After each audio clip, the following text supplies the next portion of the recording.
ચાલો આજે આપણે એક ખૂબ જ રસપ્રદ લેખની ઊંડાણમાં ઉતરીએ. આપણી પાસે the scientific architecture of civil service success નામનો એક લેખ છે. આ લેખ જીપીએસસી કે યુપીએસસી જેવી પરીક્ષાઓમાં સફળતા માટે ખબર છે એક સૂત્ર આપે છે. હવે સૂત્ર સાંભળીને ગણિતના વર્ગની યાદ આવી શકે છે, પણ આ એવું નથી. આ લેખ તો એક વાર્તા કહે છે. ચાલો આપણે એક ઉમેદવારની કલ્પના કરીએ. નામ આપીએ આકાશ. આકાશ ખૂબ જ હોશિયાર છે. દિવસના 10-12 કલાક વાંચે છે. તેની પાસે લગભગ બધી જ સારી ચોપડીઓ છે. છતાં તે દર વખતે પ્રિલિમ્સમાં થોડા માર્ક્સ માટે રહી જાય છે. કેમ? આ સૂત્ર આપણને આકાશની સમસ્યા સમજવામાં મદદ કરશે.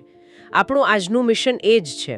આ સૂત્રના દરેક ભાગને ખોલીને સમજવું કે સફળતા ખરેખર કઈ બાબતો પર આધાર રાખે છે. તો સૂત્ર કંઈક આ પ્રમાણે છે. સફળતા બરાબર કૌંસમાં વૈચારિક ઊંડાણ ગુણ્યા યાદ રાખવાની ચોકસાઈ ગુણ્યા જવાબની સંરચના અને આખાની સાતત્ય ઘાત, પછી આખાના ભાગાકારમાં છે વિક્ષેપ વત્તા વિલંબ વત્તા અહંકારનો પૂર્વગ્રહ, અને આ બધું ગુણ્યા સમય આધારિત પુનરાવર્તન અને પ્રતિસાદ આત્મસાત કરવાનો ગુણાંક.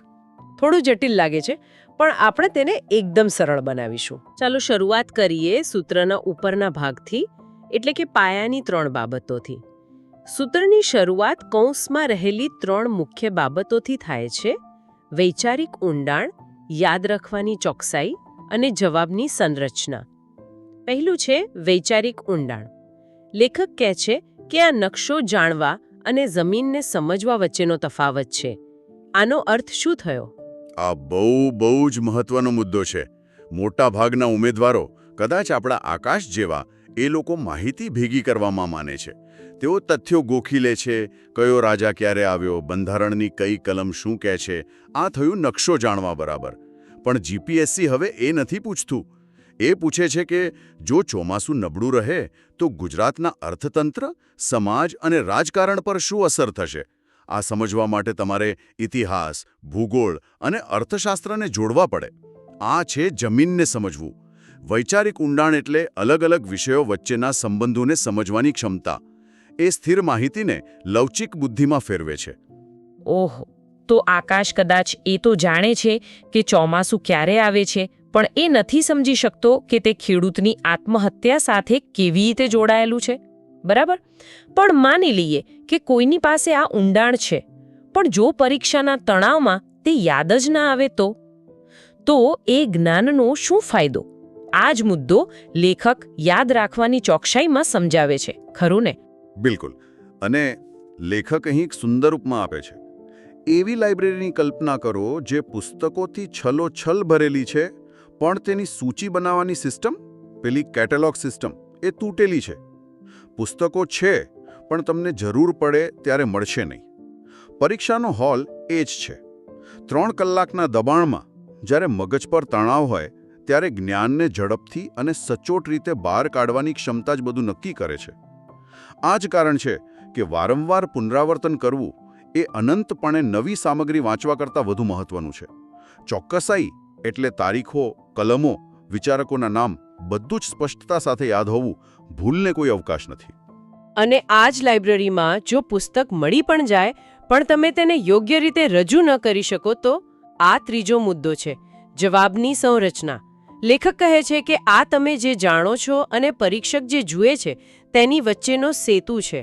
ઘણા ઉમેદવારો અહીં જ માર ખાઈ જાય છે. સાચી વાત છે. તમારો જવાબ એ પરીક્ષક સાથેની તમારી વાતચીત છે. જો તે અસ્તવ્યસ્ત અને ગૂંચવણભરી હશે તો પરીક્ષકને રસ નહીં પડે. એક સારો જવાબ મતલબ કે એક સુવ્યવસ્થિત ઇમારત જેવો હોય છે.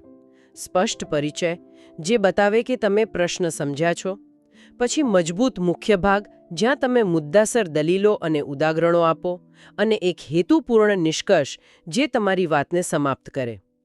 આ વાત સીધી મૂલ્યાંકન પ્રક્રિયા સાથે જોડાયેલી છે. જે જવાબ તપાસવામાં સરળ હોય છે ને, તેને હંમેશા વધુ સારા માર્ક્સ મળે છે. આ ફક્ત જ્ઞાનનું પ્રદર્શન નથી, પણ સંચાર કૌશલ્ય છે જે એક અધિકારી માટે અત્યંત જરૂરી છે. એક મિનિટ. અહીંથી વાત ખરેખર રસપ્રદ બને છે. લેખક આ ત્રણેય બાબતોના ગુણાકારને કૌંસમાં મૂકીને તેની ઉપર સાતત્યની ઘાત લગાવે છે. આ ગુણાકાર નથી, પણ ઘાતાંક છે. ગણિતની દૃષ્ટિએ આ બહુ મોટો તફાવત છે. શું તમે સમજાવી શકો કે આની વ્યવહારિક અસર કેટલી મોટી હોઈ શકે છે? હા, આ સૂત્રનો સૌથી શક્તિશાળી ભાગ છે. લેખક તેને ક્રૂર પણ ન્યાયી ગુણક કહે છે. ઘાતાંકનો અર્થ છે કે તેની અસર ચક્રવૃદ્ધિ જેવી છે. ઉદાહરણ તરીકે, જો તમારો પાયો એટલે કે પેલી 3 બાબતોનો ગુણાકાર 1.8 છે, તો સાતત્યના 10 દિવસ પછી તેની કિંમત 1.1 ગુણ્યા 10 એટલે કે 11 નહીં, પણ 1.1 ની 10 ઘાત એટલે કે લગભગ 2.6 થશે. પણ જો તમે સાતત્ય ન રાખો તો ઘાતાંક 1 કરતાં ઓછો થઈ જાય છે અને તે તમારા પાયાને પણ ઘટાડી દે છે. આકાશ જેવી ભૂલ ઘણા કરે છે. તે 2 દિવસ 14 કલાક વાંચે છે અને પછી 2 દિવસ થાકીને આરામ કરે છે. તેના કરતાં રોજ ધીરજપૂર્વક 6 કલાક અભ્યાસ કરવો વધુ ફાયદાકારક છે. જીપીએસસી જેવી પરીક્ષાઓ સ્પ્રિન્ટ નથી, મેરેથોન છે. તે શિસ્તબદ્ધ દિનચર્યાને પુરસ્કાર આપે છે. મતલબ કે થોડું પણ રોજ કરવું એ ક્યારેક ઘણું બધું કરવા કરતાં વધુ સારું છે. આ તો સમજાયું.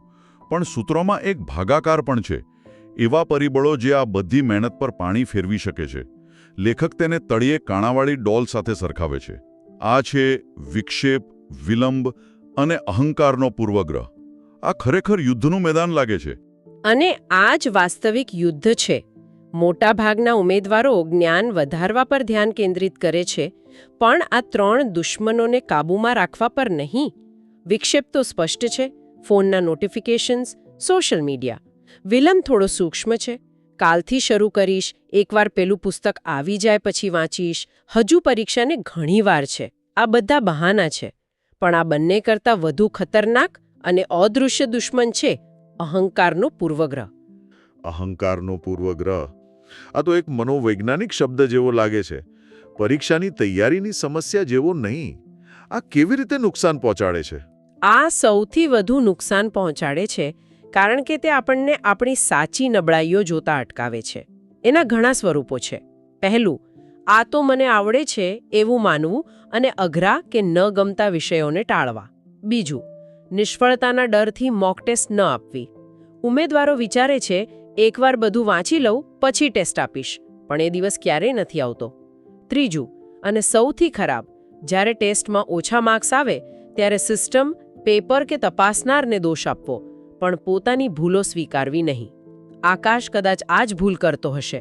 તે પોતાની જાતને ક્યારેય પૂછતો જ નથી કે હું ક્યાં ખોટો છું. અહંકાર પ્રતિસાદનો પ્રતિકાર કરે છે અને પ્રતિસાદ વિના સુધારો અશક્ય છે. આ તો ખૂબ જ ગંભીર વાત છે. તો આપણે પાયો બનાવ્યો, સાતત્યથી તેને મજબૂત કર્યો અને નકારાત્મક પરિબળોથી તેને બચાવ્યો.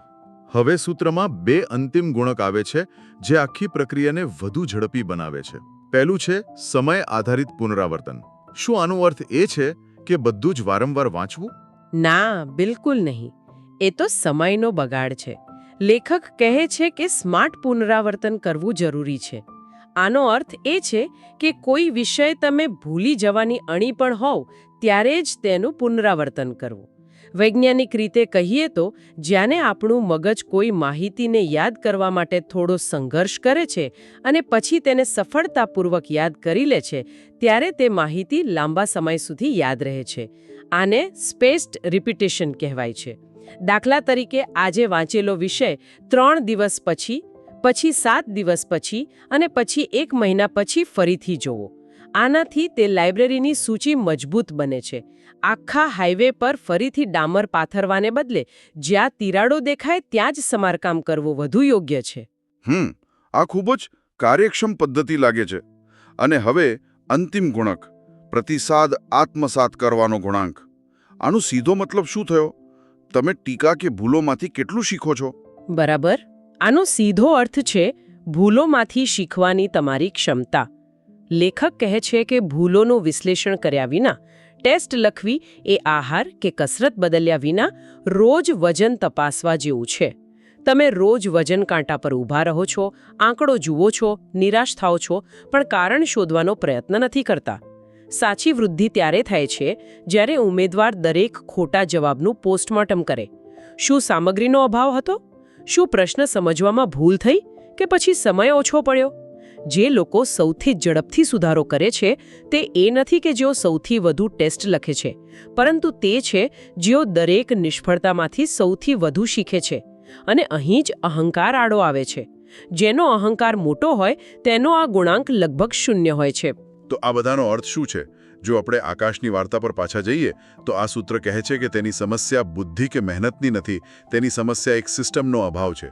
તેની પાસે કદાચ વૈચારિક ઊંડાણ છે, પણ તેની યાદ રાખવાની ચોકસાઈ નબળી છે, જવાબ લખવાની કળા નથી, તેનું સાતત્ય તૂટેલું છે, અને સૌથી મોટી વાત, તેનો અહંકાર તેને પોતાની ભૂલો સુધારવા દેતો નથી. એકદમ સાચું. અંતમાં લેખક એક ખૂબ જ મહત્વની વાત કહે છે. યુપીએસસી કે જીપીએસસી જેવી સંસ્થાઓ દેશના સૌથી તેજસ્વી મગજની પસંદગી નથી કરતી. જો એવું હોત તો કદાચ બધા ટોપર્સ આઈઆઈટી અને આઈઆઈએમમાંથી જ આવતા. આ સંસ્થાઓ દબાણ હેઠળ સૌથી સુવ્યવસ્થિત મગજ એટલે કે એક વેલ મેનેજ્ડ માઇન્ડની પસંદગી કરે છે. આ પરીક્ષા ફક્ત તમારા જ્ઞાનની કસોટી નથી, તે તમારા ધૈર્ય, શિસ્ત, સમય વ્યવસ્થાપન અને દબાણમાં શાંત રહેવાની ક્ષમતાની કસોટી છે. આ સૂત્ર ફક્ત પરીક્ષા પાસ કરવાનો રસ્તો નથી, પણ એક એવી વ્યક્તિ બનવાની પ્રક્રિયા છે જે આવતીકાલે એક જિલ્લાનું સંચાલન કરી શકે. વિચારશીલ સ્વરમાં આ ચર્ચા એક ઊંડો વિચાર મૂકી જાય છે. તમે કહ્યું કે આ પરીક્ષાઓ દબાણ હેઠળ સૌથી સુવ્યવસ્થિત મન પસંદ કરે છે. તો વિચારવા જેવી વાત એ છે કે આપણા જીવનના અન્ય કયા ક્ષેત્રો છે જ્યાં સફળતા ફક્ત બુદ્ધિ કે પ્રતિભા પર નહીં, પણ આવા સુવ્યવસ્થિત મન પર વધુ આધાર રાખે છે. પછી તે વ્યવસાય ચલાવવાનો હોય, સંબંધો સાચવવાના હોય કે કોઈ કળામાં નિપુણતા મેળવવાની હોય. કદાચ આ સૂત્ર ફક્ત પરીક્ષા માટે જ નહીં, પણ જીવનના ઘણા પાસાઓ માટે લાગુ પડે છે. આ વિચાર સાથે અમે આજની ચર્ચા અહીં સમાપ્ત કરીએ છીએ.